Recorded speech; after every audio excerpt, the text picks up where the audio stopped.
you. Thanks for coming today. Thank you.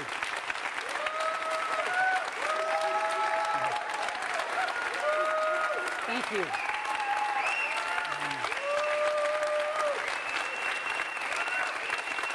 Thank you.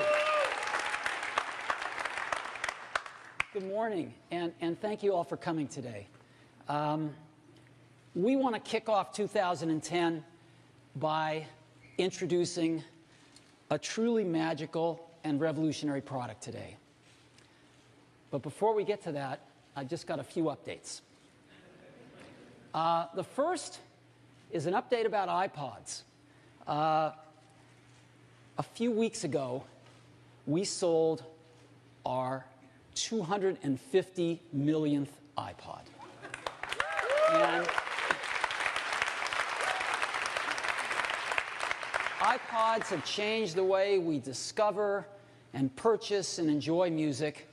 And with 250 million of them, I just didn't want to let this moment pass without just recognizing it. It's pretty amazing. And so that's our first update. Second update is about our retail stores. You know, we now have 284 retail stores. It's amazing.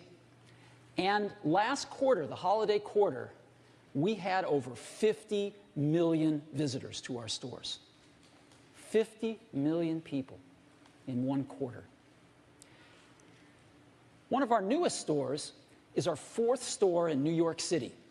It's on Broadway, a few blocks up from Lincoln Center. And it's really beautiful. This is a shot of it before it opened. It'll never look this good again. Here it is on opening day. And a shot across the street. It is so wonderful to be putting these stores with their phenomenal buying experience right in the neighborhoods of our customers. It feels great. And so this is one of our latest and greatest retail stores. Next update, store of another kind, the App Store. An incredible phenomenon, delivering applications to iPhone users and iPod Touch users around the world. We have over 140,000 applications now on the App Store. And a few weeks ago, we announced a user downloaded the 3 billionth application from the App Store. This is in around 18 months since inception. 3 billion applications in the App Store. And lastly, we started Apple in 1976. 34 years later, we just ended our holiday quarter, our first fiscal quarter of 2010, with $15.6 billion of revenue. I don't even believe that. Now, what that means is that Apple is an over $50 billion company. Now, I like to forget that because that's not how we think about Apple, but it is pretty amazing. Now, where does Apple get this revenue? It gets it from 3 product lines: iPods, iPhones, and of course, Macs. Now, what's really interesting about this is that iPods are mobile devices. iPhones are all mobile devices, and most of the Macs that we ship now are laptops. They're mobile devices too. Apple is a mobile devices company. That's what we do. And we asked ourselves, with $15.6 billion of revenues last quarter, how does Apple stack up against all the other companies that sell mobile devices? And it turns out that by revenue, Apple is the largest mobile devices company in the world now. It's amazing. Apple is larger than Sony's mobile devices business, selling great camcorders and digital cameras and stuff that they make. It's bigger than Samsung's mobile devices business with all their handsets that they sell. And by revenue, it's even bigger than Nokia's mobile devices business with all of the handsets that they sell. Apple is the #1 mobile devices company in the world. So those are the updates that we have today. So now let's get to the main event. I chuckled when I saw this.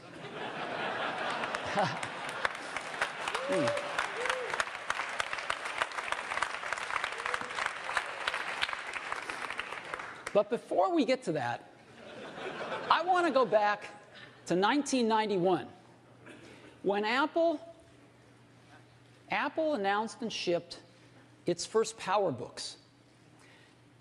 This was the first modern laptop computer. Apple actually invented the modern laptop computer with these PowerBooks. It was the first laptop that had a TFT screen, the first modern LCD screens. It was the first laptop that pushed the keyboard up, creating palm rests, and had an integrated pointing device, in this case a trackball. Well, of course, almost 20 years later, we've got incredible laptops now. Just a few years ago, in 2007, Apple reinvented the phone with the iPhone. And a few years later, we've got the great iPhone 3GS, the best phone in the world. And so all of us use laptops and smartphones now. Everybody uses a laptop and or a smartphone. And the question has arisen lately, is there room for a third category of device in the middle? Something that's between a laptop and a smartphone. And of course, we've pondered this question for years as well. The bar is pretty high. In order to really create a new category of devices, those devices are going to have to be far better at doing some key tasks. They're going to have to be far better at doing some really important things. Better than the laptop, better than the smartphone. What kind of tasks? Well, things like browsing the web. That's a pretty tall order. Something that's better at browsing the web than a laptop? Okay. Doing email. Enjoying and sharing photographs.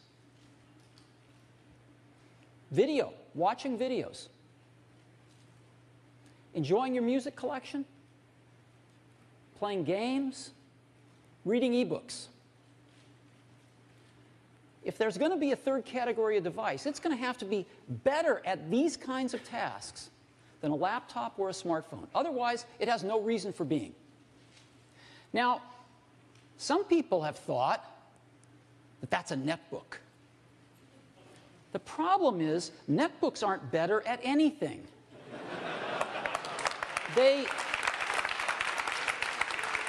They're slow, they have low-quality displays, and they run clunky old PC software. So they're not better than a laptop at anything, they're just cheaper. They're just cheap laptops. And we don't think that they're a third category device. But we think we've got something that is. And we'd like to show it to you today for the first time. And we call it the iPad. So,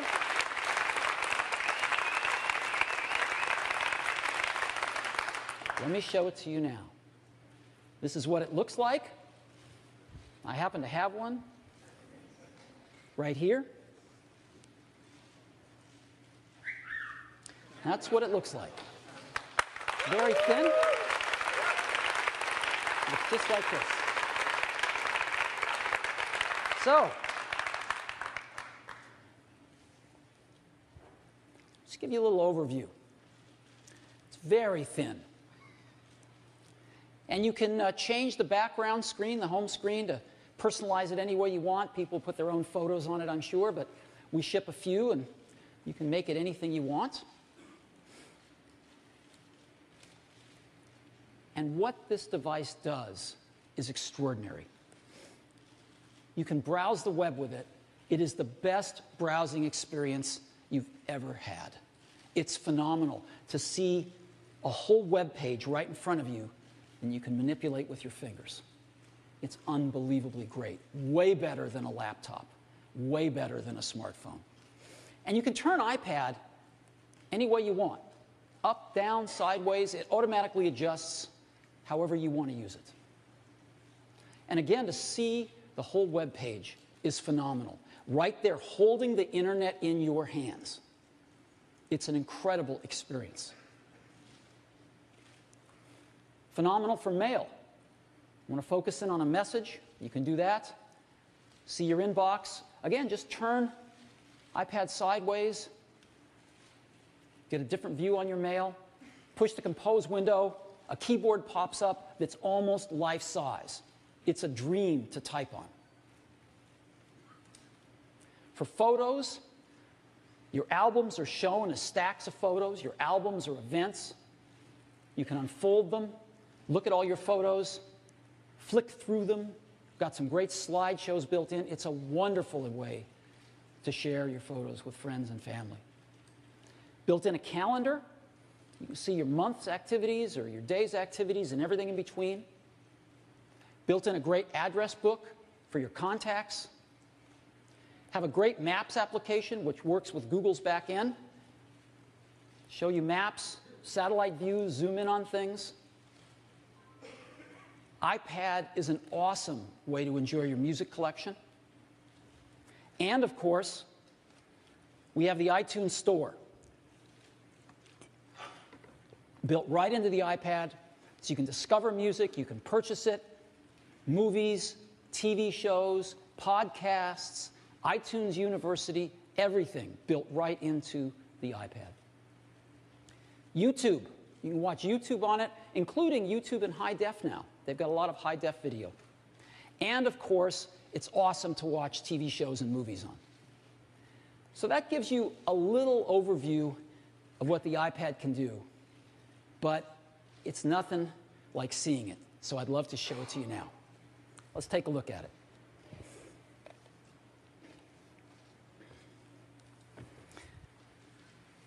Again, using this thing is remarkable. It's so much more intimate than a laptop, and it's so much more capable than a smartphone with this gorgeous large display. So this is the lock screen. I unlock it. The icons fly in. Let's go right to the web.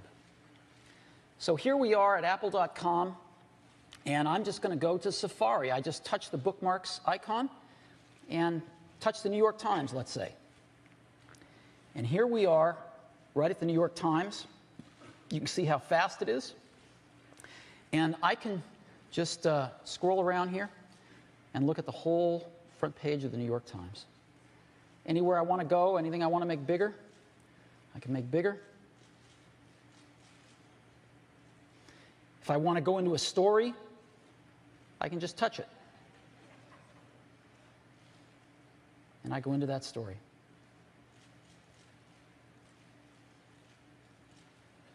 Back to the front page. And so I can browse around the New York Times so easily. It's really great.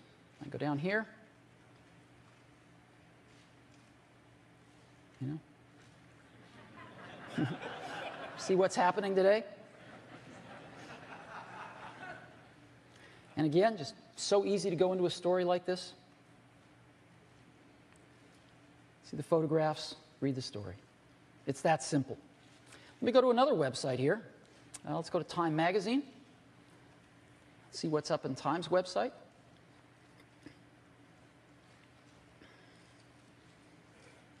Just flick through the website, see what's happening. Go to another one here, Fandango.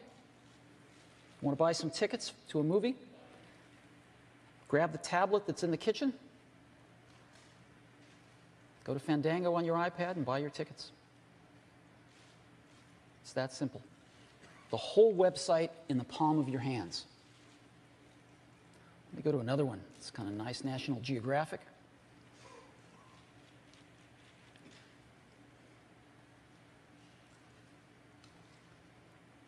And again, you know, we can look at this in landscape mode if we'd like. Go back to portrait. It's very, very simple. And it adapts to the way I want to use it.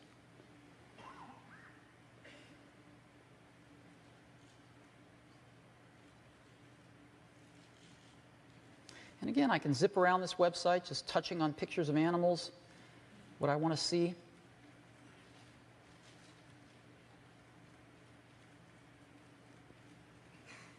It's just gorgeous, right in the palm of your hand. So, that is browsing the web. Let's go to email. So here I've got a message. As you can see, I can have photographs in the message, and I can have my inbox right here. I can turn it sideways like this, and I can also browse messages just by having my inbox here on the left. Take a look and see what kind of messages I've got. Here's another one.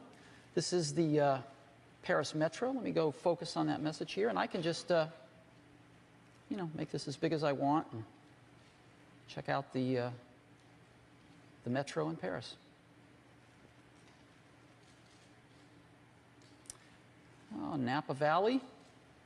Here's a PDF. Again, just tap on the PDF. It displays it, shows me all the wineries,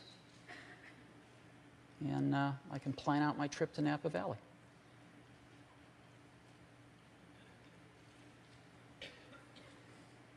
So that's how simple mail is. Now, if I want to reply to a message or go ahead and send a message, I just hit the Compose button here. And up pops this gorgeous keyboard. And let's say Scott Forstall and Phil Schiller. And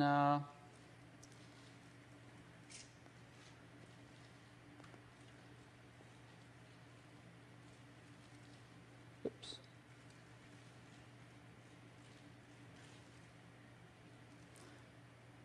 You know, there we go. It's that simple to do email on the iPad. Okay. Next, let's go into Photos. This is what Photos looks like. I can just look at everything as a list of photos, again in portrait or landscape, and just fly through. I can look at any photo like this just by tapping on it. And again, turn it from portrait to landscape, and just flick through my photos. It's that simple. I also can look at my photos as albums, and it grabs the metadata from any PC or Mac.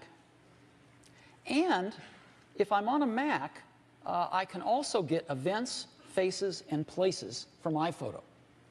Now, once I have these, I can look inside of any album, as an example, and say, you know, is this the one I'm looking for? And I can just pinch it open. No, that's not it. Is this the one? No, that's not it. This must be the one. Yep, that's it. And again, just flick through these photos. I have a little bar at the bottom if I want to scrub through them. Or I can just flick left or right through the photos. It's really wonderful. I have, again, events, faces. You know, let's see all the photos with Liz in them here.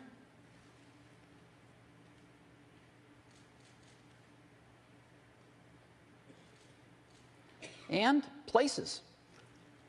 Shows me a map of all the places I've taken photographs. So I can just hold down one of the pins, push on one of the pins, and see all the photos I took there, see all the photos I took in New York. Let's go to Paris. Here's all the photos I took in Paris. Just tap on it to open them. And in addition to just looking at them as we have built-in slideshows. And so I can bring up a slideshow here and select my music and pick one of the different transitions. I'm going to pick one called Origami. And just push Start Slideshow.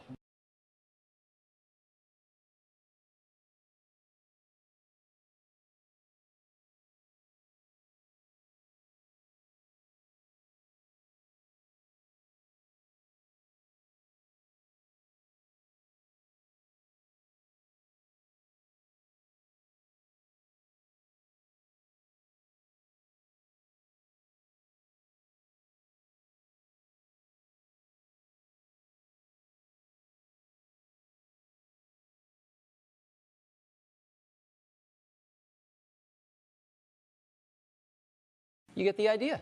Isn't that cool? So that's Photos. Let's take a look at our music collection. Built-in iPod, and here's all my albums. and I can just scroll through my albums and find something I like.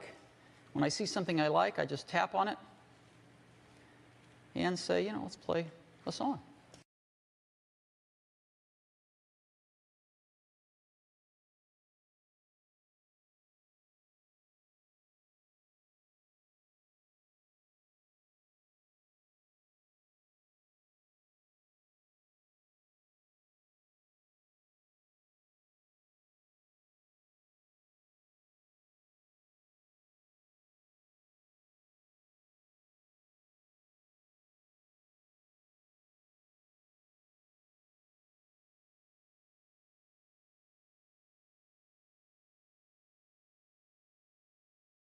So again, a great way to enjoy your music on your iPad, your whole music collection.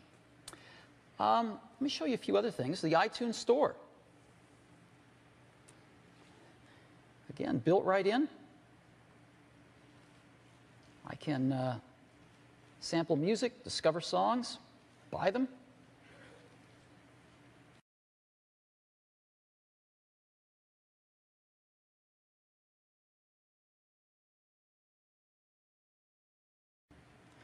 And of course, in addition to music, I've got movies, TV shows, podcasts, audiobooks, and iTunes U.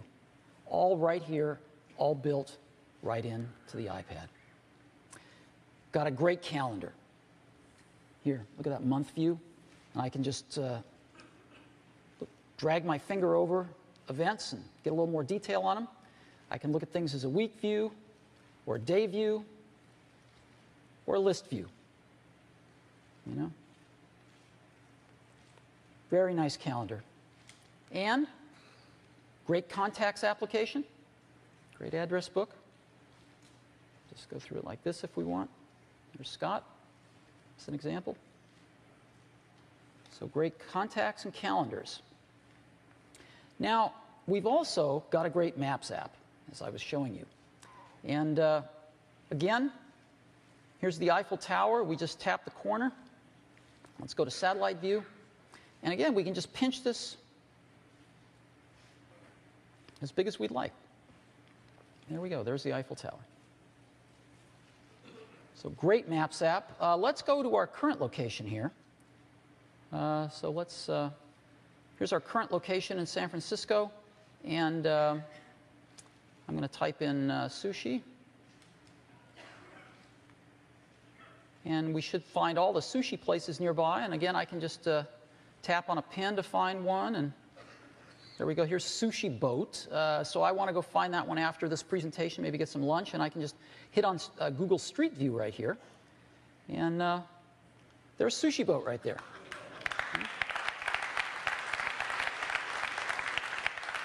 So I'll probably have a pretty easy time finding Sushi Boat as I go get some sushi. All right. So that's Maps. Now let me show you video. Video is wonderful. Let's go to YouTube. And I'm going to pick a clip called Wet and Woofy that I know is in high def on YouTube. And here.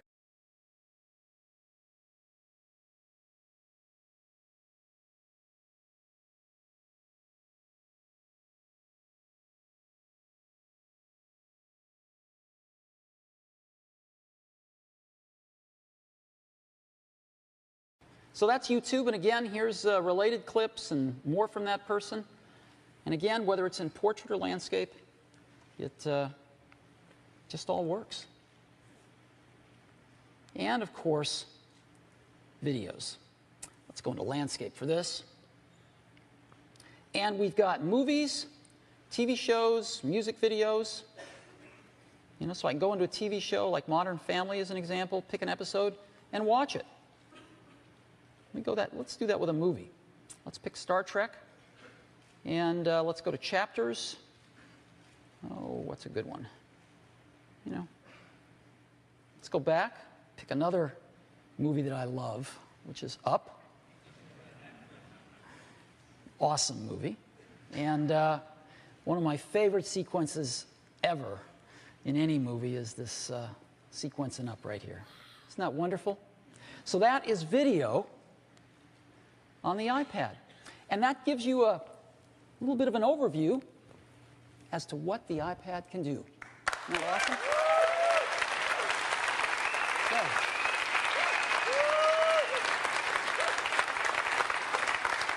I have to say, though, watching it is nothing like getting one in your hands and feeling all of that just right in your hands and right underneath your fingertips.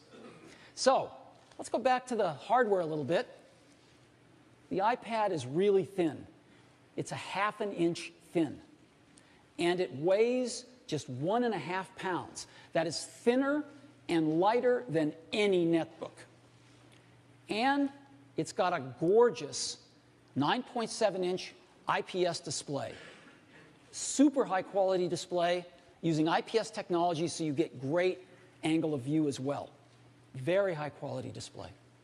And as you know, Apple builds the best capacitive multi-touch sensors in the world. Married to our great display, it's terrific. Super responsive, super precise. iPad is powered by our own custom silicon. We have an incredible group that does custom silicon at Apple. We have a chip called A4, which is our most advanced chip we've ever done, that powers the iPad. It's got the processor, the graphics, the I/O, the memory controller, everything in this one chip, and it screams. And you can have 16, 32, or 64 gigabytes of flash solid-state storage inside the iPad. It's got the latest in wireless networking, Wi-Fi 802.11n, and the latest Bluetooth 2.1. And the usual suspects: accelerometer, compass, speaker, microphone. It's got a 30-pin connector, so it plugs into the whole ecosystem of iPod accessories. And it's got battery. What is the battery life of this remarkable device? We've been able to achieve 10 hours of battery life in this 1.5-pound device. 10 hours of battery life, which means I can take a flight from San Francisco to Tokyo and watch video the whole way on one charge. It's pretty nice. And in addition to 10 hours of battery life, it has over a month of standby life. So we could just set the iPad down, it would go to sleep automatically. We'd come back in a month, it would still have charge. It's remarkable. Environmentally, the iPad's a great citizen. It's arsenic-free, bromide flame retardant-free, mercury-free, PVC-free, and its aluminum and glass enclosure is highly recyclable. So that's a little bit of an overview of the iPod's hardware. Now, let's go back to software. We've seen some great built-in applications, some all-new built-in applications. But now let's talk about third-party applications. Let's talk about the App Store. And to help me do that, I'd like to invite up Scott Forrestal, our Senior Vice President of iPhone Software. Scott? Thanks. Good morning. The App Store has been a huge success. We launched it just about a year and a half ago, and already our customers have downloaded over 3 billion apps, choosing from among the more than 140,000 apps available on the store. Well, we built the iPad to run virtually every one of these apps unmodified right out of the box. Now, we can do that in 2 ways. We can run these apps with pixel-for-pixel accuracy black-boxed in the center of the screen. We can also automatically pixel double and run those apps full screen. This is really cool. Let me go ahead and show you how it works. So here I have an iPad. We downloaded a number of apps from the App Store, all unmodified. And let me launch just a couple for you. We'll start with Facebook. Here it is. This is the Facebook that you know and love. It just works. I can tap on a photo. I can flick to a new photo. And now, if you look in the bottom right corner of the screen, there's a button that says 2x. When I tap on it, we automatically scale the application up to full screen. When I go back to my news feed, I can switch, say, to my profile, see my wall. It all just works. Now, Facebook uses a lot of text, photos, and some video. But what about an application that really drives the graphics hardware? What about a game? Let me go ahead and launch a game here. This comes from ESPN, and it's called X Games Snowcross. Now you can see at the beginning of this game,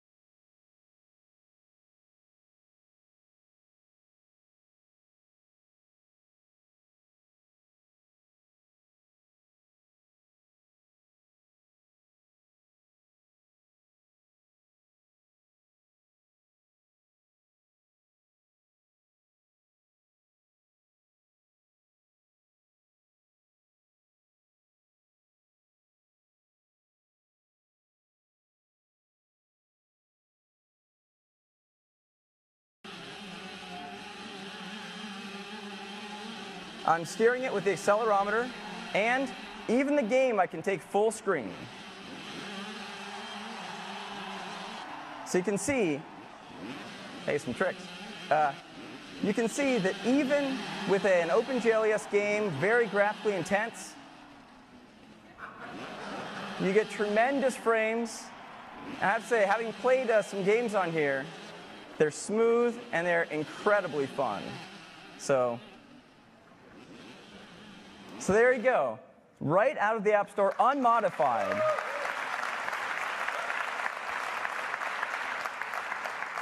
So the great thing is, all of those iPhone apps that you know and love, that you've already been running, will run on your iPad. In fact, when you buy your new iPad, just take it home, hook it up to iTunes, download all those apps that you already have right onto your iPad, and you're good to go.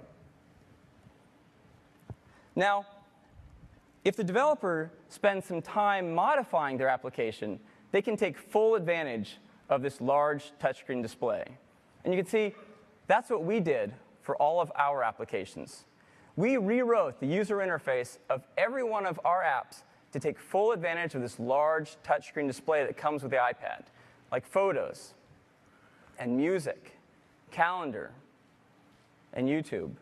They all look great. And we expect developers are going to want to do the same thing. So to that end, we've enhanced the iPhone SDK to now support development for the iPad as well. And we're releasing this SDK today. So developers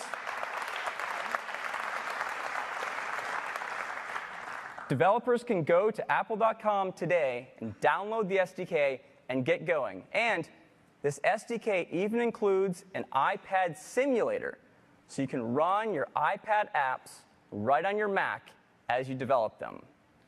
You know, we think it's going to be a whole other gold rush for developers as they build apps for the iPad. And of course, every iPad comes with the App Store loaded up on it. So you have a great distribution channel to get your apps out to all of our customers. Now, we're going to take and highlight and feature all of the apps that are built specifically for the iPad in the store. You'll still be able to get to all of the iPhone apps, but if you create an application specifically for the iPad, we're going to put it front and center. Now, we're really excited about the possibilities for developers on the iPad. And so, just about 2 weeks ago, we invited a few developers to Apple to give them a sneak peek at the iPad and see what they could create in just a couple short weeks. And I'd like to invite a few of them on stage to show you what they've created, starting with Gameloft. Gameloft is one of the largest developers of games for the iPhone and iPod Touch. They have over 60 games on the App Store that have been downloaded more than 55 million times. To show you what they've been able to do in just a couple weeks on the iPad, I'd like to invite up Mark Hickey. Mark. Thank you, Scott. Thank you. Good morning. Today, my colleague Bogdan and I are here to show you some amazing new gameplay mechanics that we've worked into our award-winning first-person shooter called Nova. So what's different about Nova on the iPad versus Nova on the iPhone or the iPod Touch? Well, when you hold the device in your hands, you'll see the display is just huge, which makes the game immensely fun to play. But the size also gives you a lot more flexibility when it comes to controlling the game. For example, I can slide the D-pad up and down the side of the screen. Or if I want to quickly access some firepower, I can drag the rocket launcher down next to the fire button. So with the controls set up how we like, take a look at the bottom left corner of the screen. We've added a mini-map, and you can stretch the mini-map out across the screen just by dragging the corner with your finger. When we do that, you'll notice that there's this red dot on the screen. This tells us that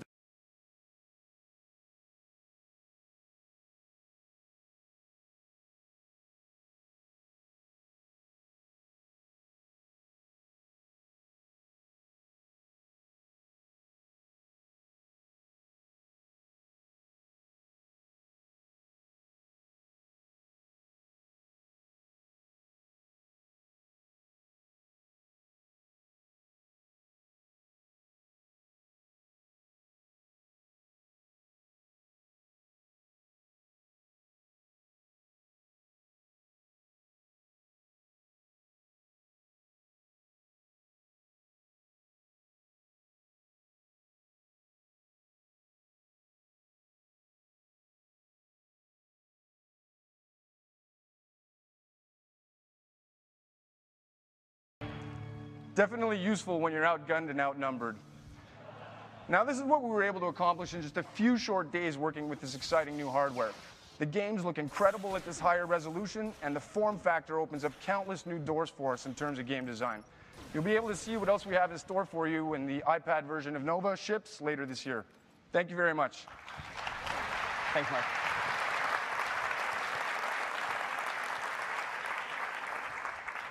Great stuff. Next up, the New York Times. The New York Times has been publishing a newspaper for more than 150 years. It's commonly referred to as the paper of record, with a huge readership both nationally and internationally. It also produces one of the best web news sites in the world, and one of my favorites. To tell you about their plans for the iPad, I'd like to invite up Martin Nissenholtz. Martin. Thanks, Scott. It's great to be here today. I want to introduce my colleague, Jennifer Brook, the interaction designer on this application, and Adam Kaplan, the engineer. So Steve showed you the website, the Times website, and it's just incredibly beautiful. Unbelievable imagery, unbeatable readability. So why did we come out here 3 weeks ago to develop this new application for the iPad? Well, we developed an application for the iPhone that has been downloaded over 3 million times, and we optimized that for that device. And now we want to do the same thing for the iPad, creating something that joins the best of print with the best of digital, all rolled up into one. Something that you can really immerse yourself in, lean back, and enjoy. So let's take a look. I'm so excited to share with you what we've been working on in the last couple weeks. We think that we've captured the essence of reading the newspaper, the finite snapshot in time, the exquisite typography, images, and content, and a superior reading experience, all in a native application. Let's take a look. From the front page, you can easily flip through sections, tap into articles, or we can skip ahead to my favorite section to see today's latest stories. It captures the essence of reading the newspaper, but as you're about to see, it's so much more. I can save articles to my reading list, and it will sync to my iPhone so I can read them whenever I want. Or we can jump ahead to 36 hours to see the latest story in travel. The reading experience is great. You can tap to change the number of columns, resize text with a pinch, or we can flip through dozens of amazing slideshows.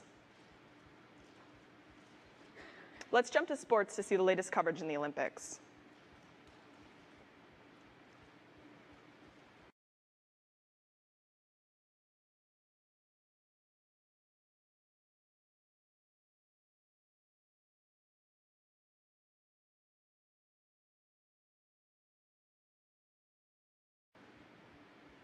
When you're done reading, simply turn on updates to get breaking news and latest stories in all sections. It's everything you love about the paper, everything you love about the web, and everything you expect from the Times. Thanks, Jennifer. So this is just the beginning. Thanks. We've been at this for 3 weeks, and we're incredibly psyched to pioneer the next version of digital journalism. Thanks so much. Thanks, Martin. Thank you. I already find myself reading the New York Times with my iPad in the morning through Safari. I can't wait to get this app. Next is Brushes. Brushes is an extremely popular iPhone painting app. It's used by artists all over the world to create amazing works of art just using their fingertips. Equally amazing is the fact that Brushes is a one-person shop. To show you what he's been able to accomplish in just a couple weeks, I'd like to bring up that one person, Steve Sprang. Steve. Hi, guys. Good morning. Brushes is a simple yet powerful painting application designed for the iPhone. Artists of all skill levels have used it to produce countless paintings with just their fingertips. These paintings have appeared on the web, in galleries, and even in print. New York City street scenes by George Colombo have been used on the cover of The New Yorker on 3 occasions. Today, I'd like to show you how Brushes looks on the iPad. We'll start here in the gallery, where I've included a handful of original iPhone paintings. You can swipe between these, and you'll be able to share them in a variety of ways. When you want to edit a painting, you simply tap it, and it expands to fill the screen. Brushes takes full advantage of the new interface elements available in iPhone OS 3.2, allowing you to access your controls without significantly obscuring your artwork. The color panel has been redesigned to include an area for swatches where you can store your favorite colors. These can be rearranged, and you can double tap one to quickly select it and dismiss the panel. Of course, all of your favorite brushes from the iPhone are available here too. You can adjust the size, the spacing, and the opacity. By pinching, you can zoom in up to 32 times. And by tapping and holding, you can activate the eyedropper tool, which allows you to pick up existing colors off the painting. Painting is as simple as dragging your finger across the screen. In this example, I'm removing the umbrella by painting over it with the background color. If you mess up, you can always undo.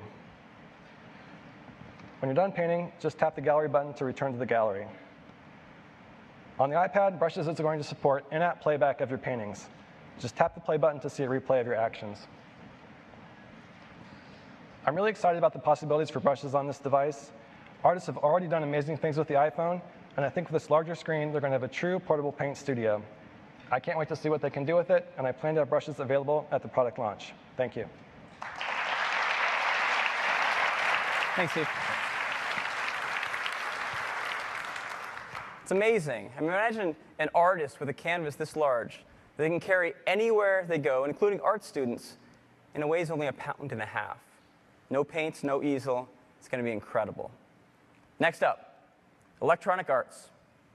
Electronic Arts has been a major supporter of the iPhone platform ever since we launched the App Store, with over 40 titles already. EA is the #1 worldwide publisher of mobile games.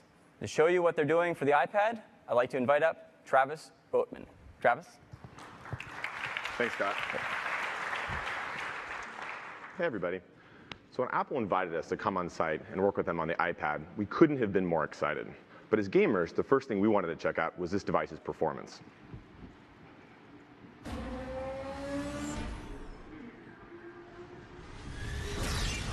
And what better game than Need for Speed? Now, as you can see here, we have a gorgeous 3D version of the BMW.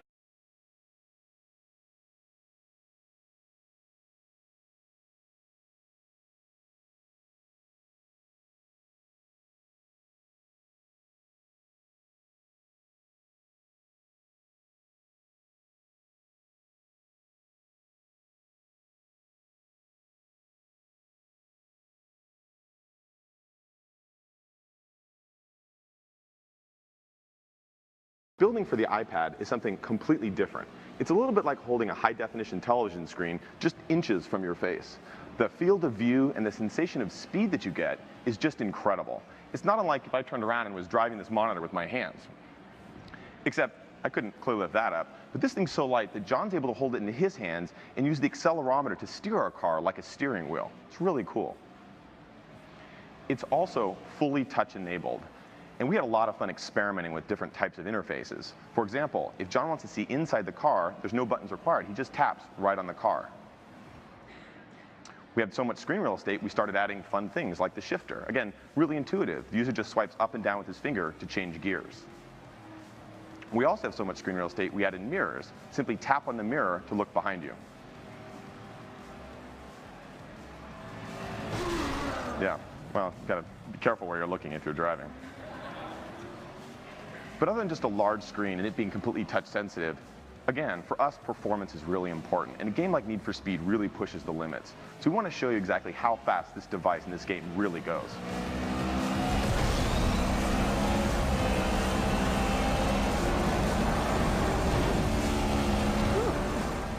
Yeehaw. Nice driving, John.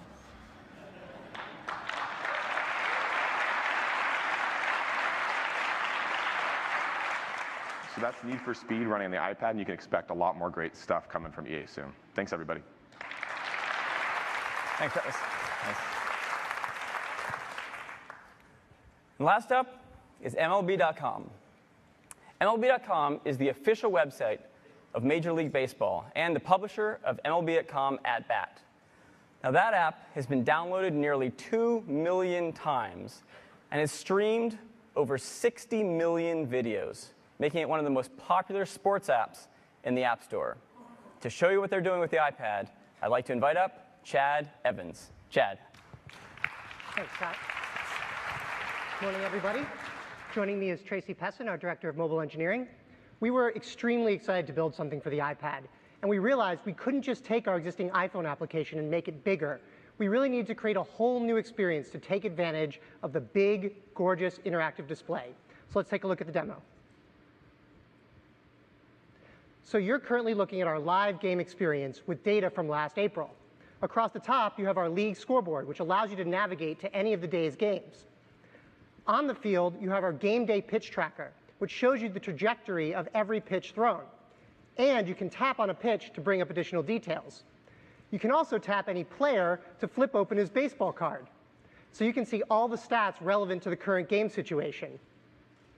And now, with all this great screen space, we can actually show you video highlights while all this is going on. So you can replay the game's best. High drive, right center field, hit a ton, up in Triple's alley. Well, I love that. Across the bottom, we've got your game controls, so you can see the box score, the field, the summary, the batter-pitcher matchup, and scroll through the lineup. And it looks like we've got a man on first now, so we can take a look at all the action with MLB.tv, where you can watch live with your choice of home or away announcers. So the first thing you'll notice is that baseball looks absolutely amazing on this screen. And now we can enhance it with great live data from MLB.com, like the scoreboard, the field, the box score, and player cards, all while you watch. All right, thanks, Amy. So let's take a look. Mike. Is rolling, hits a high drive, left field, out of here. So we really think this device, with its big interactive display, allows us to create a really rich, immersive, interactive experience for fans to enjoy the national pastime. Thank you. Thanks. Well, I, for one, know that instead of carrying a transistor radio into the backyard to listen to baseball, I'll be taking my iPad and this app. You know, we really are incredibly excited about the opportunities for developers to build amazing apps for the iPad. And we're providing an SDK today to let developers get going on that. Now, while we wait for those apps to come out, we can all run all of our existing iPhone apps unmodified right on our iPad. And that is the app story for the iPad. Steve. That's great. Thank you, Scott. Isn't it awesome? And these guys only had 2.5 weeks to work on this stuff. So imagine what they're going to do in the next few months. People are going to go crazy. So we've seen some really great apps. Let me show you another one of our apps that we're very excited about. Of course, that's an ebook reading app. Now, Amazon's done a great job of pioneering this functionality with their Kindle. And we're going to stand on their shoulders and go a bit further. So this is what a Kindle looks like. I'm sure many of you have used one. This is reading a book on the new iPad. It's really nice, and our new app is called iBooks. Now, iBooks has a bookshelf. Looks like this, where you have all your books. If you want to read one, we just saw what it looks like. It's terrific. You can go into Portrait and see both pages if you'd like. And in addition to having your bookshelf and being able to read books, there's a button in the upper left corner of the bookshelf, which is the store. And we've created the new iBooks store, fully integrated with the iBooks app to allow you to discover and purchase and download ebooks right onto your iPad.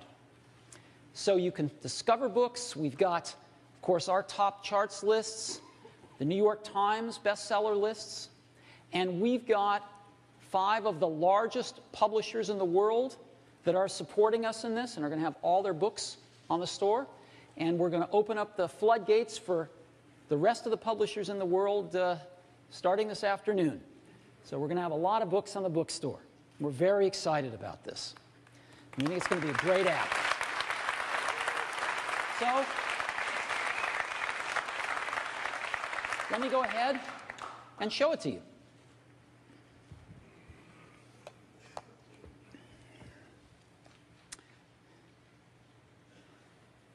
So there's our bookshelf, and here's some of our books.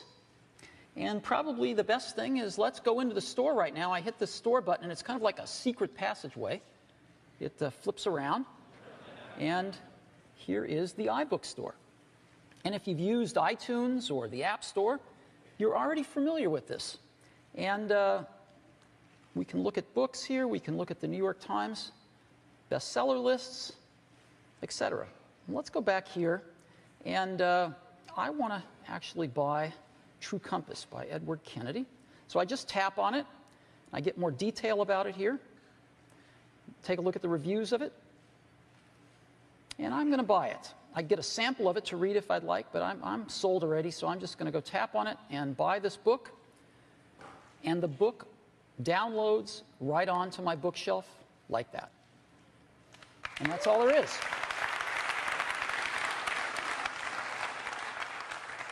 It's just so simple.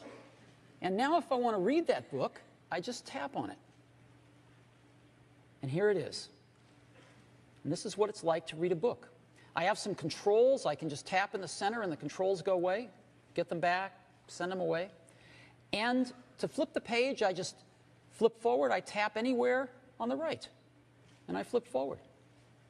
Flip back, just tap on the left. That's it.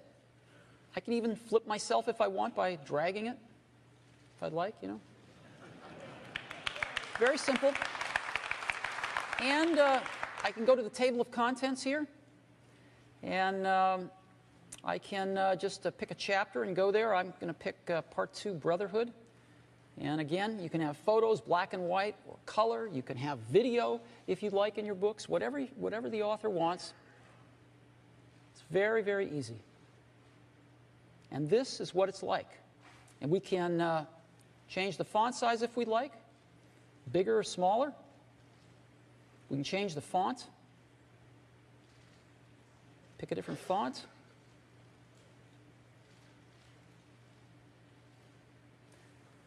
Whatever you want. And that is iBooks.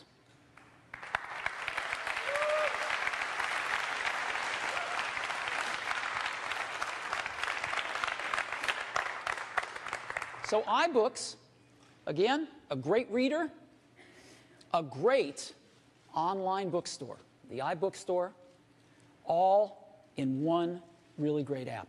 We use the EPUB format, and so it is the most popular open book format in the world. And we're very, very excited about this. We think the iPad is going to make a terrific ebook reader, not just for popular books, but we are also very excited about textbooks as well. Now, something very exciting. iWork. A little over a year ago, I asked the head of our iWork team to take a look at creating a version of iWork for the iPad. And the initial reaction was, the iWork apps, Keynote, Pages and Numbers, are really heavy-duty apps. They require a lot of horsepower. Could the tablet power them?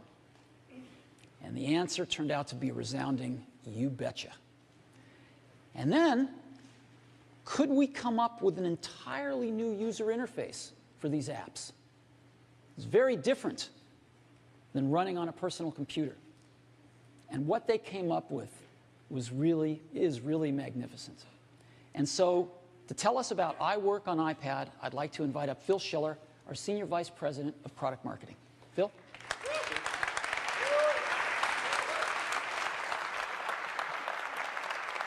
Thank you. Good morning, everyone. This is really exciting. iWork is a suite of applications that millions and millions of our customers on the Mac truly love. These applications are innovative, they're beautiful, they're creative, they're fun, and our customers at home, and in schools and in business are able to create professional quality presentations, word processing documents, and spreadsheets, all with this amazing software. And as Steve told you, the iWork team has been hard at work for a year now, seeing if they can take this amazing software and bring it to a multi-touch tablet, the iPad. And I can tell you, they've done some amazingly remarkable work. We have a completely new version of Keynote designed specifically for the iPad, where you can create professional presentations just with your fingers. There's a complete new version of Pages. It is the most beautiful word processor you will ever see. And there's a complete new version of Numbers, a spreadsheet that is fun and cool to use. When's the last time someone's told you that? And really, the only way to appreciate how amazing the software is for me to show you. So I'm really honored to be the first to show you the new iWork applications on the tablet. So here we go. I get to sit in the chair. Let's launch Keynote. Keynote runs in landscape orientation because that's the way our slides are. Our slides are designed horizontally. And when we launch into Keynote, the first thing we do is we see our slide library. This is a library of presentations that we have created in Keynote. I can create a new presentation by just tapping a button to do so, and I have access to these gorgeous templates, just what you would expect in Keynote. I'm going to go into this first presentation, 7 Wonders of the World. We open it up, and the first thing you see is a great layout. I have a big, beautiful slide to work on, so I can create my content. I've got some menu items on the top, and I have my slide navigator, something familiar to all Keynote users, on the left-hand side. To move around the slide navigator, I just scroll with my finger. It's that easy. I want to go to a slide, I just tap on it, slide 2. Now this slide shows you it has beautiful text, great templates. Slide 3, you can see there's a table. You can create tables right in Keynote. The next slide, 4, shows a chart. You can create beautiful charts and graphs in Keynote. Now here I am on slide 5. It's an introduction slide. I think I want that further up in the presentation. How do I move a slide around in the navigator without a keyboard or mouse? It's really simple. I'm going to hold my finger down on it. It pops up out of the canvas, and I drag it wherever I want and let go, and now I've rearranged my slide. Well, that's for one. What if I want to move a bunch of slides? Watch this. I'm going to pick slide 5, drag it over, and then I'm going to tap 4, tap 3, and they create a bundle that I can drag and place anywhere I want, and they snap into place. So multi-touch gestures used to arrange all my slides. Slide 8 shows we can have incredible graphics and photos on this. Well, how do I get them in? I've got a media navigator. I can get right into all my content, like my photos and my photo albums, and just bring them right on. And when I bring the photos onto a slide, how do I move them around? Of course, I use my finger. I just tap on a photo, and I can drag it around, place it wherever I want, get those convenient guides that I'm used to help me align things. If I want to resize a photo, how do I do that? Easy. I grab one of these blue handles, and I start resizing. Now, let's say I'm resizing this photo, and I want it to be exactly the same size as the one below it. While I'm resizing, I just tap the other one, and it sees I want to match them, and I let go, and they're now matched to the same size. I want to rotate a photo, I use 2 fingers. I want to mask a photo, watch this, I just double tap, and I can expand this image, move it around, tap done. I've just done a mask, and that's an advanced technique that people do in presentations. It's so easy in Keynote. What else is easy? Animations. Keynote has beautiful animations. The same is true on the iPad. Let's say I want to bring this chart in with a build. Well, I go into animation mode. It's a button on the top right. And I see there's no build-in assigned yet, so I'm going to tap the build-in button. And I have access to all these great animations. Let's do a scale.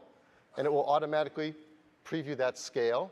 I use the same technique if I want to create transitions on slides. In animation mode, I tap the slide. I see that there hasn't been a transition set yet, so I select it, and I have great transitions. Let's pick the cube, and I'll preview that as well. So very quickly and easily, with just my finger, I'm doing very advanced slide animation techniques. Whenever I'm ready to present, I start wherever I want. We'll start with slide 6. I hit the play button. And once I do that, we're now presenting. And I can advance slides by either tapping or swipe right to go forward or left to go back. So I tap to go to the next slide, tap to bring up that chart we just animated, tap to do that cube transition we just did. Now watch this one. When I tap, that's called Magic Move. Automatic animation transitions created in Keynote. A very advanced feature. That's on the iPad as well. Look at the quality of some of these graphics and transitions. They're just beautiful. Anytime I want to get out of it, I just double tap, and I'm back into Keynote, and out to all my presentations.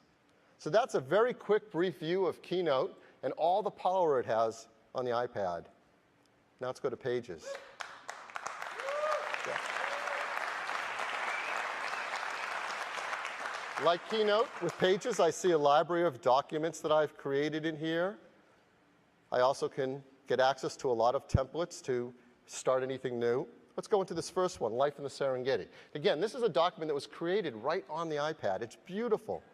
I can scroll through the texts and headlines and copy. If I tap anywhere in the text, up pops my keyboard, and down comes the ruler. It's the most beautiful ruler you've ever seen in an application. It gives you access to your most needed formatting commands. If I want to just focus on typing, I can turn it horizontal. I get a bigger keyboard, and it's all focused on the text. Now, scrolling up and down is something I can do easily with my finger, as you see. But if I want to even get through the document even quicker, I've got a new tool called the Page Navigator. I hold my finger on the right, and now I see a smaller version of each page. I can go to whatever page I want. Let's go to page 6. Now, here you see something really advanced happening. We're seeing automatic text wrap around a graphic. I can hold down on this giraffe's head and start moving it around, and you see the intelligent auto wrap happening. I can tap on the text to type, or I'm going to tap the info button on the top to bring down a control panel where I can set a whole bunch of things. Formats, I can create outlines, I can even affect the layout of this text. With one tap, I'm going to make it a 2-column format. And with just that simple, easy control, I can create a beautiful 2-column format with text wrapped around it. So that's just a brief view of Pages. It is the most beautiful word processor you've ever used. And last, Numbers. Numbers, again, gives me a library of spreadsheets I may have created. It has great templates. Let's go into this first one, the soccer team. Now, this is going to show a lot right in this first screen. You can see I have great text. I have beautiful photos. Of course, I have tables of data. I have charts linked to tables. I even have tabs along the top. So one document can actually hold many spreadsheets. So let's do some typical tasks you might do with a spreadsheet, but all without a keyboard and mouse. I'm going to tap the center table. Let's say I want to rearrange some of the columns. How would I do that with just my finger? I'm going to tap right above the column Andrew, I'm going to grab this handle and also select the Amy column. And let's move those columns to the end of the table. So I'm going to hold my finger. They pop up. And I just drag them across, let go wherever I want them. And I've reorganized columns in a table, and the linked chart has automatically been updated as well. It's that easy. Let's go to the next tab. I have some more data in a table here and a pie chart associated with it. What about adding more rows of data and maybe doing a calculation on those columns to do a subtotal? That's really easy. I'm going to tap the table. I'm going to tap the button on the bottom left to add a row. And now I'm going to double tap the first cell in this row, and something really amazing happens. I brought up the data entry keyboard. This is one of the amazing benefits of a touch interface and soft keyboards. The default keyboard is exactly what you need for numeric data entry, to quickly get at and enter data in your cells. Or I could bring up a time and date keyboard to do formulas using times and date. Of course, I can enter text. And I've got access to all my formulas and functions. There's over 250 formulas and functions built in to numbers. I can go into any one of them, even get help built on it right here by tapping. But what I want to do is simpler than that. I just want to do a sum on the column, and that's a button right there on the keypad, so I'll tap it, sum. And Numbers is smart enough that it recognizes where I am, the column of data, and automatically created the formula to sum that column. All I have to do is tap the green checkbox to accept it because it's right. And what if I want to move and fill that across all of them? Well, I could copy and paste, but there's an even faster way. I just tap that cell, I tap Fill, and now I drag the yellow box across to where I want to fill across, and it's done that. It's filled across and automatically created my subtotals. You see a pie chart here. I have easy ability to affect that pie chart. I can tap the Info button, change it to a different style graph, or change the way it looks. Make it black and white or give it really vibrant colors. Now, what if I think Chris has done a great job and I want to highlight his wedge of that pie? I'm going to drag it out of the pie chart. I just hold my finger on it and drag to position it wherever I want. Again, things that are hard to do on a spreadsheet with a keyboard and mouse are really easy to do with this touch interface. Numbers are so powerful, you can create spreadsheets like this one that has formulas, checkboxes, ratings. I can even take a table just like this one, and in one simple tap command, create a form. Now, all the data in that spreadsheet is represented as a form on the tablet that I can enter. I just hit the arrows to move between the different records. I can decide that Andrew here has done a great job goaltending, and his accuracy is great. And with a simple touch, now I've created a form, I've entered data, all in an advanced spreadsheet on the iPad. So that's a quick look at iWork on the iPad.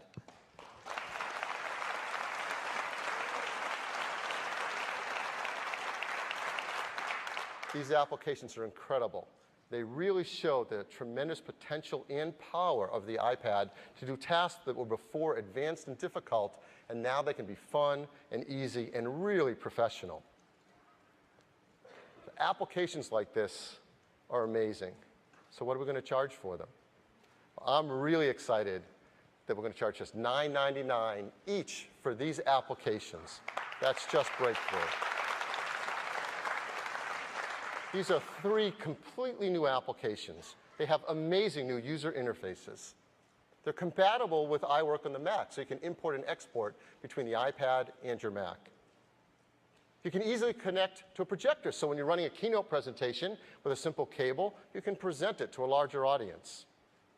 Again, priced at just $9.99, and they're going to be available right on the App Store, right on the iPad. So everyone who gets an iPad can quickly and easily purchase and download these 3 applications. So that's Keynote, Pages, and Numbers, and that's iWork on the iPad. Thank you. Good job. Thank you, Phil. Isn't it great? I'm very happy. So, a few other things. I'd like to talk for a minute about iTunes. The iPad syncs over USB with iTunes running on your Mac or your PC, exactly like an iPhone or an iPod Touch. And so when you sync everything. You can sync your photos, your music, your movies, your TV shows, your contacts, your calendars, your bookmarks, and of course all those applications that you might have already bought for your iPhone or your iPod Touch.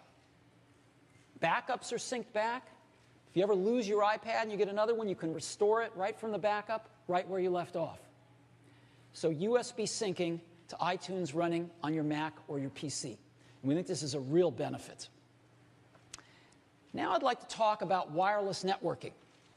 Every iPad has Wi-Fi in it, the latest and greatest Wi-Fi. But we're also going to have models of iPad with 3G, cellular wireless data built in, as well as Wi-Fi. Now, what does it cost for the data plans? Well, in the US, telecom companies typically charge about $60 a month for a data plan for a laptop. We've got a real breakthrough here. We've got two awesome plans for iPad owners. The first one gives you up to 250 megabytes of data per month. That's a fair bit of data. Most people will get by on that. Up to 250 megabytes of data per month, just $14.99. $14.99.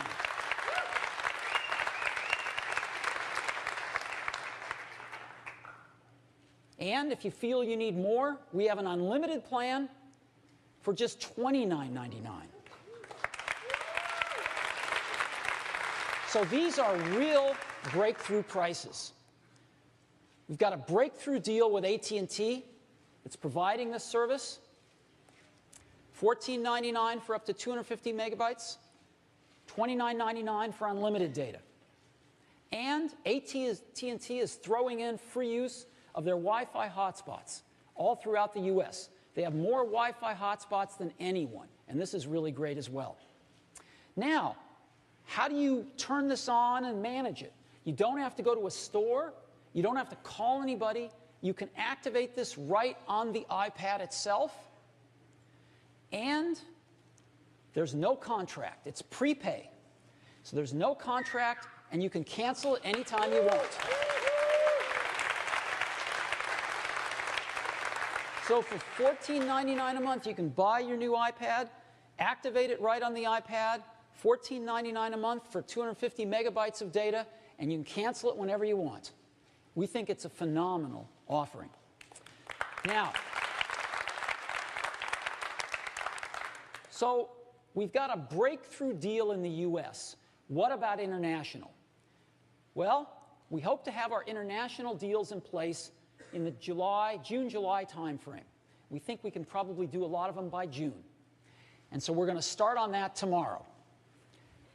However, all of the iPad 3G models are unlocked. And they use the new GSM micro SIMs. So internationally, if some of the carriers offer micro SIMs, it's a very high likelihood they'll just work. And we'll be back this summer with some even better deals for our customers internationally.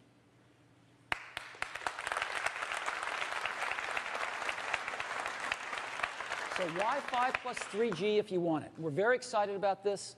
And so iPad. It's phenomenal to hold the internet in your hand. Email is fantastic on this device. It's the best device I've ever seen for enjoying and sharing photography. Great for enjoying your music collection. And video is phenomenal on it. It runs almost all of the 140,000 apps on the App Store, as well as a whole new generation of apps that will be designed specifically for the iPad. And the new iBooks application with the iBooks store, you can carry literally thousands of books around on your iPad. And the iWork suite of apps for doing productivity applications. with the best user interface we've ever seen for something like this. An amazing product, tremendous breadth. What should we price it at? Well, if you listen to the pundits, we're going to price it at under $1,000, which is code for $999. When we set out to develop the iPad, we not only had very ambitious technical goals and user interface goals, but we had a very aggressive price goal, because we want to put this in the hands of lots of people. And just like we were able to meet or exceed our technical goals, we have met our cost goals. And I am thrilled to announce to you that the iPad pricing starts not at $999, but at just $499. $499.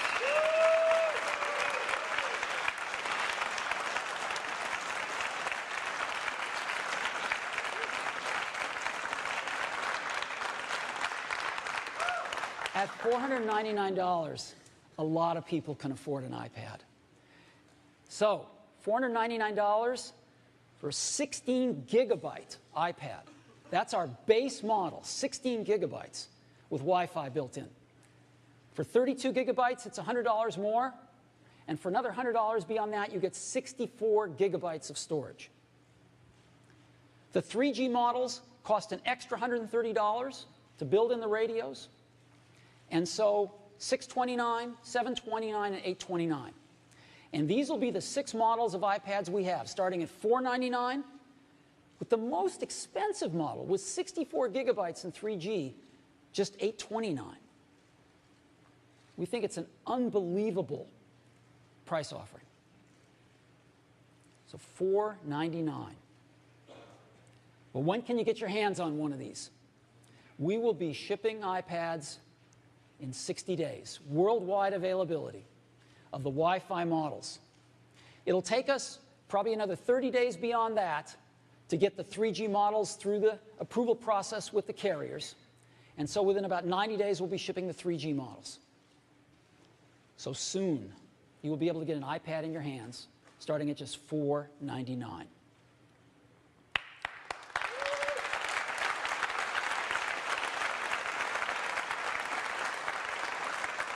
We've got some really great accessories as well. Let me show you 3 of them. First one's very simple. We have a dock. Well, why is that so interesting? Because, you know the slideshow I showed you? Well, when you're in the lock screen, there's a little button that you just push, and it puts you in the slideshow, and you have a great picture frame to look at your photos while the iPad is charging on your desk. It's very nice. We have another dock for the iPad that's interesting, the keyboard dock.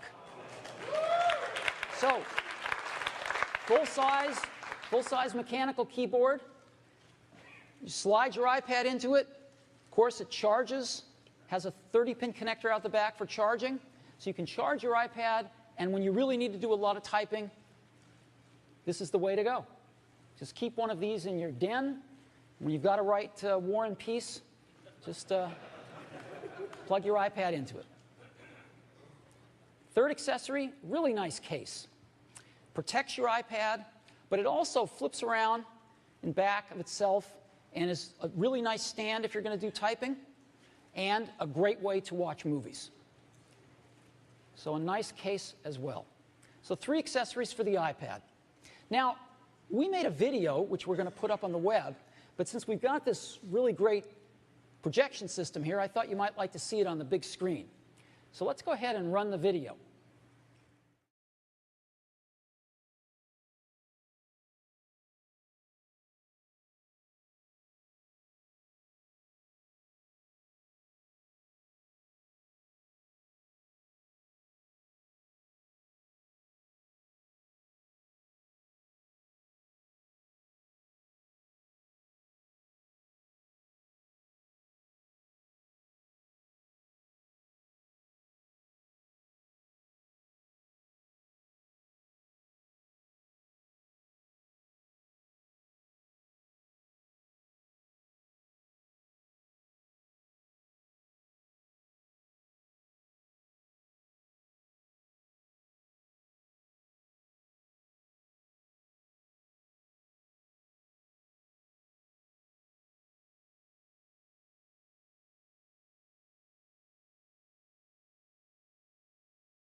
So,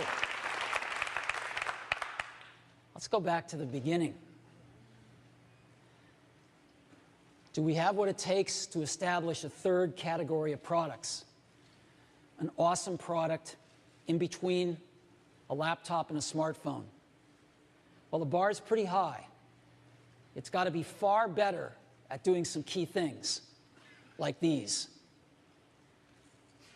And we think we got the goods.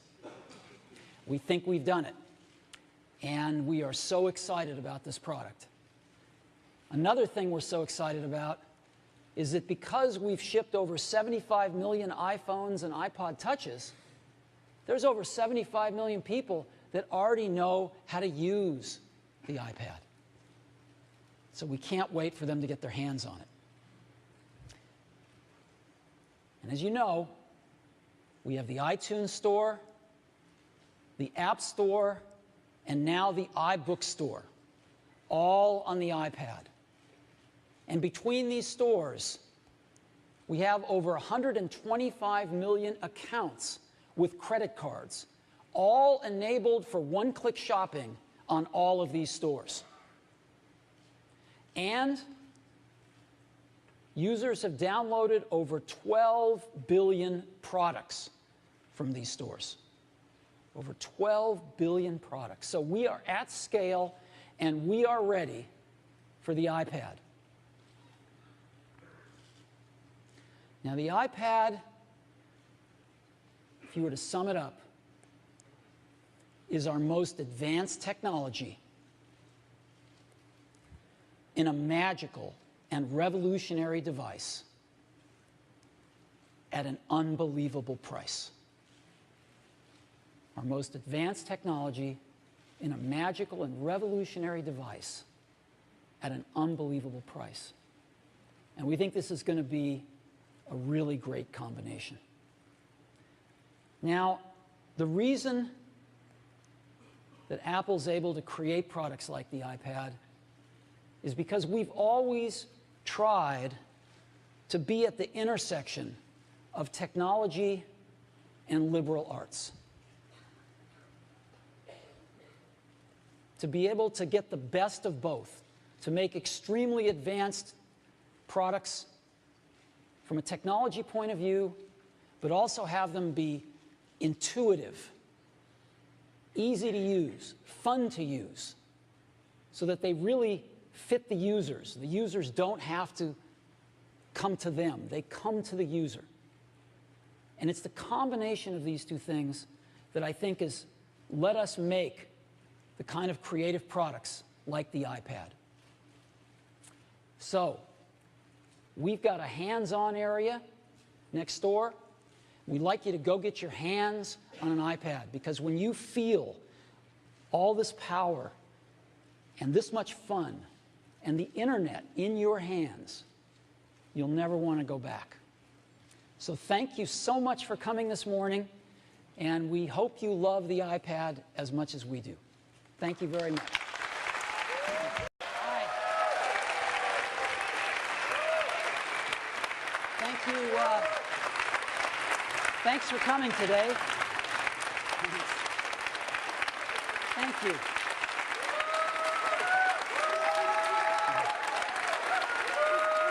Thank you.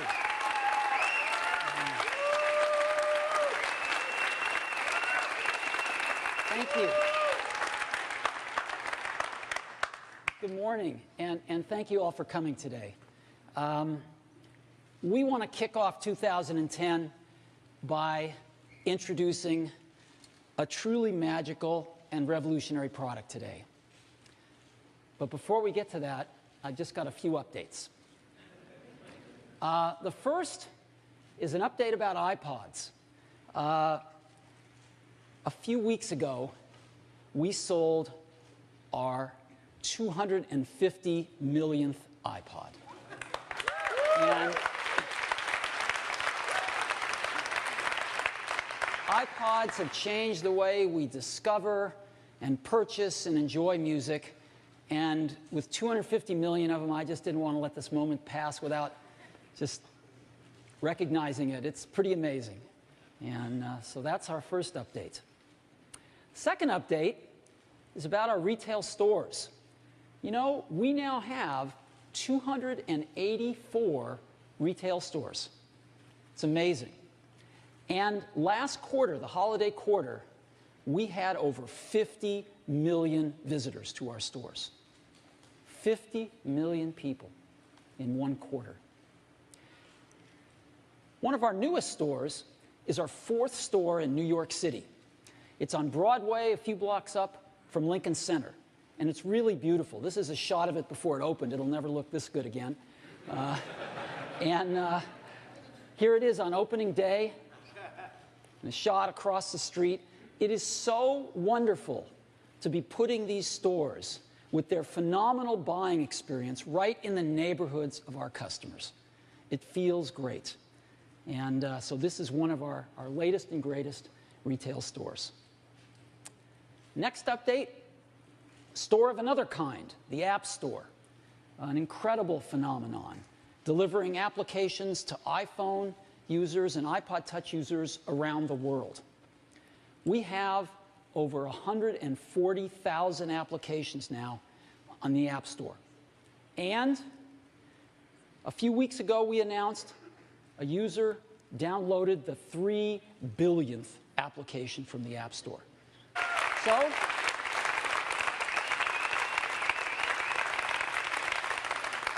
let me show it to you now. This is what it looks like. I happen to have one right here. That's what it looks like. Very thin. It's just like this. So, just give you a little overview. It's very thin. And you can change the background screen, the home screen, to personalize it any way you want. People put their own photos on it, I'm sure, but we ship a few, and you can make it anything you want. And what this device does is extraordinary. You can browse the web with it. It is the best browsing experience you've ever had. It's phenomenal to see a whole web page right in front of you, and you can manipulate with your fingers. It's unbelievably great. Way better than a laptop. Way better than a smartphone. And you can turn iPad any way you want. Up, down, sideways. It automatically adjusts however you want to use it. And again, to see the whole web page is phenomenal. Right there, holding the internet in your hands. It's an incredible experience. Phenomenal for mail. Want to focus in on a message? You can do that. See your inbox. Again, just turn iPad sideways. Get a different view on your mail. Push the Compose window. A keyboard pops up that's almost life-size. It's a dream to type on. For photos, your albums are shown as stacks of photos. Your albums are events. You can unfold them, look at all your photos, flick through them. Got some great slideshows built in. It's a wonderful way to share your photos with friends and family. Built in a calendar. You can see your month's activities or your day's activities and everything in between. Built in a great address book for your contacts. Have a great Maps application which works with Google's back end. Show you maps, satellite views, zoom in on things. iPad is an awesome way to enjoy your music collection. And of course, we have the iTunes Store. Built right into the iPad, so you can discover music, you can purchase it, move. This is in around 18 months since inception. 3 billion applications in the App Store. And lastly, we started Apple in 1976. 34 years later, we just ended our holiday quarter, our first fiscal quarter of 2010, with $15.6 billion of revenue. I don't even believe that. Now, what that means is that Apple is an over $50 billion company. Now, I like to forget that because that's not how we think about Apple, but it is pretty amazing. Now, where does Apple get this revenue? It gets it from 3 product lines: iPods, iPhones, and of course, Macs. Now, what's really interesting about this is that iPods are mobile devices. iPhones are all mobile devices, and most of the Macs that we ship now are laptops. They're mobile devices too. Apple is a mobile devices company. That's what we do. And we asked ourselves, with $15.6 billion of revenues last quarter, how does Apple stack up against all the other companies that sell mobile devices? And it turns out that by revenue, Apple is the largest mobile devices company in the world now. It's amazing. Apple is larger than Sony's mobile devices business, selling great camcorders and digital cameras and stuff that they make. It's bigger than Samsung's mobile devices business with all their handsets that they sell. And by revenue, it's even bigger than Nokia's mobile devices business with all of the handsets that they sell. Apple is the #1 mobile devices company in the world. So those are the updates that we have today. So now let's get to the main event. I chuckled when I saw this.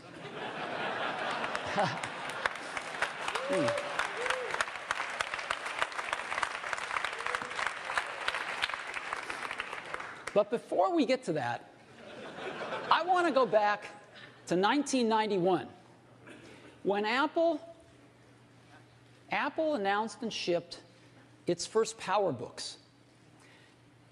This was the first modern laptop computer. Apple actually invented the modern laptop computer with these PowerBooks. It was the first laptop that had a TFT screen, the first modern LCD screens. It was the first laptop that pushed the keyboard up, creating palm rests, and had an integrated pointing device, in this case, a trackball. Well, of course, almost 20 years later, we've got incredible laptops now. Just a few years ago, in 2007, Apple reinvented the phone with the iPhone. And a few years later, we've got the great iPhone 3GS, the best phone in the world. And so all of us use laptops and smartphones now. Everybody uses a laptop and or a smartphone. And the question has arisen lately, is there room for a third category of device in the middle? Something that's between a laptop and a smartphone. And of course, we've pondered this question for years as well. The bar is pretty high. In order to really create a new category of devices, those devices are going to have to be far better at doing some key tasks. They're going to have to be far better at doing some really important things. Better than the laptop, better than the smartphone. What kind of tasks? Well, things like browsing the web. That's a pretty tall order. Something that's better at browsing the web than a laptop? Okay. Doing email. Enjoying and sharing photographs. Video, watching videos. Enjoying your music collection. Playing games. Reading eBooks. If there's going to be a third category of device, it's going to have to be better at these kinds of tasks than a laptop or a smartphone. Otherwise, it has no reason for being. Now, some people have thought that that's a netbook. The problem is, netbooks aren't better at anything. They're slow, they have low-quality displays, and they run clunky old PC software. So they're not better than a laptop at anything, they're just cheaper. They're just cheap laptops. And we don't think that they're a third category device. But we think we've got something that is. And we'd like to show it to you today for the first time. And we call it the iPad. Movies, TV shows, podcasts, iTunes University, everything built right into the iPad. YouTube, you can watch YouTube on it, including YouTube in high def now. They've got a lot of high def video. And of course, it's awesome to watch TV shows and movies on. So that gives you a little overview of what the iPad can do. But it's nothing like seeing it. So I'd love to show it to you now. Let's take a look at it.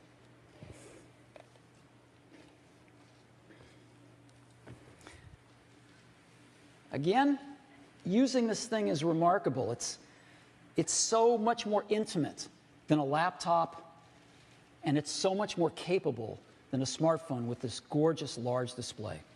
So this is the lock screen. I unlock it. The icons fly in. Let's go right to the web.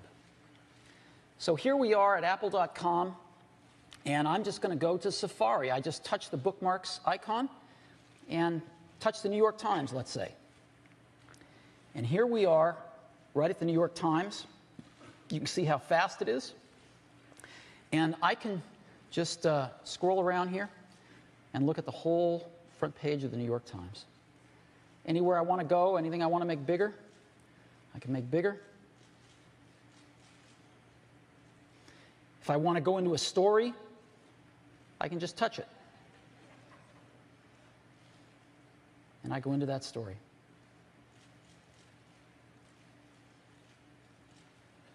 Back to the front page. And so I can browse around the New York Times so easily. It's really great. I go down here. You know? See what's happening today? And again, just so easy to go into a story like this. See the photographs, read the story. It's that simple. Let me go to another website here. Let's go to Time Magazine. See what's up in Time's website.